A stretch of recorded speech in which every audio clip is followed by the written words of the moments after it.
ఉన్న పలంగా నీవెలా ఉన్నావో అలా ఆయనకు అర్పించుకున్నప్పుడు ఆయన నిన్ను కనికరిస్తాడు.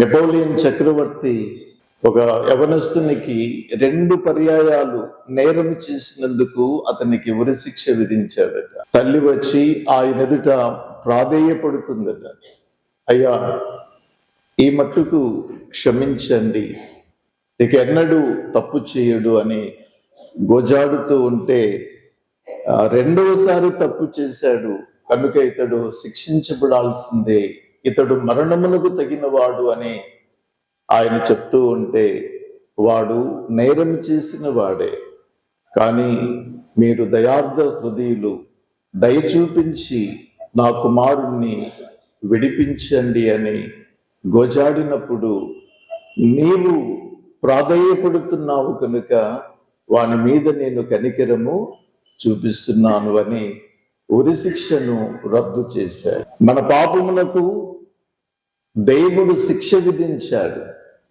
యేసుక్రీస్తు ఈ లోకమునకు అనుగ్రహించబడ్డాడు.